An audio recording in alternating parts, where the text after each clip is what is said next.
In the quiet town of Circleville, Ohio, a nightmare began with a simple letter. A letter with no return address, filled with threats, secrets, and shocking accusations. Over the next 2 decades, hundreds of these anonymous letters would terrorize the town, even leading to a suspicious death and a questionable prison sentence. This is one of America's most chilling unsolved mysteries. This is the story of the Circleville Letters. It all started in 1976. Mary Gillespie, a school bus driver in Circleville, received a strange letter. It accused her of having an affair with the school superintendent, Gordon Massey. The writer claimed to know intimate details about Mary's life, things that weren't public knowledge.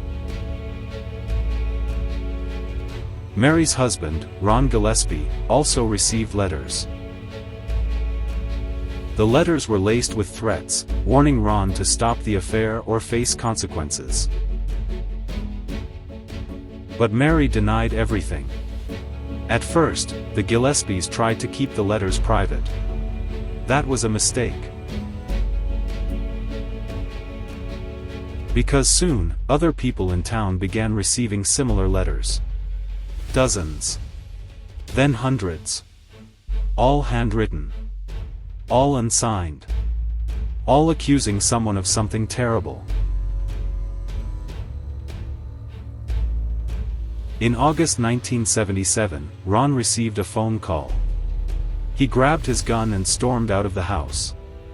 Moments later, he was dead.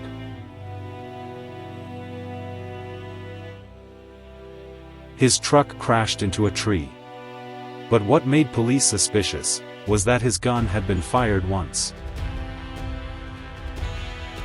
No bullet was ever found. Was he shooting at someone? Or something?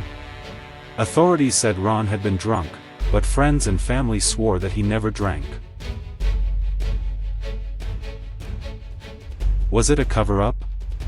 Or a tragic accident?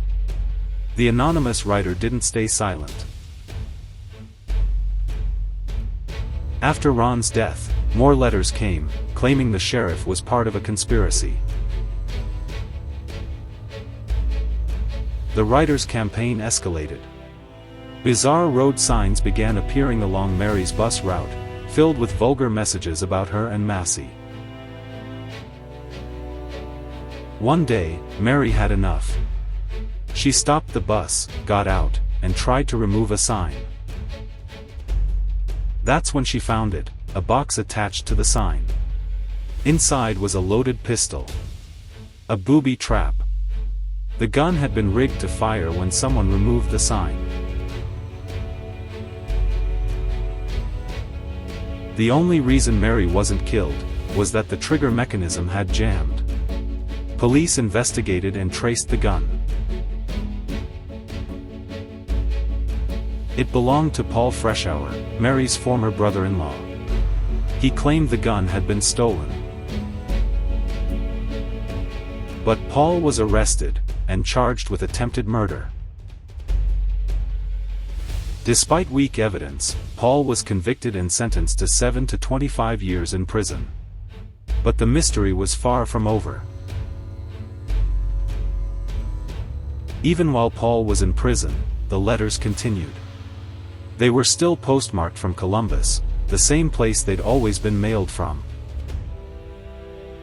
Some letters were even sent to the prosecutor and reporters, mocking the justice system.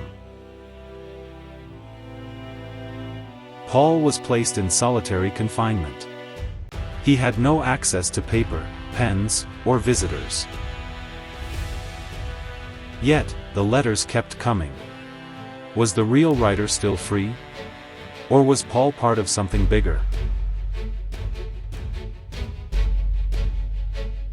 In 1994, after nearly 10 years, Paul Freshour was released.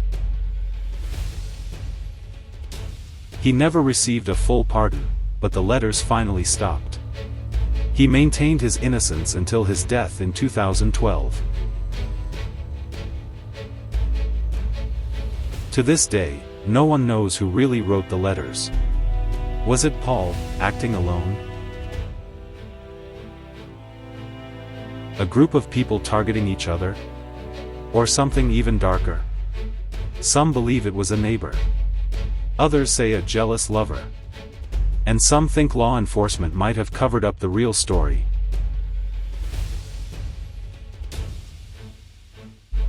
The Circleville Letters remain one of the most haunting unsolved cases in American history.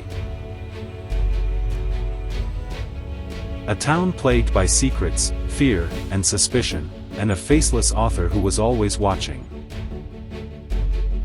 Who was the writer? What was their motive? And, are they still out there?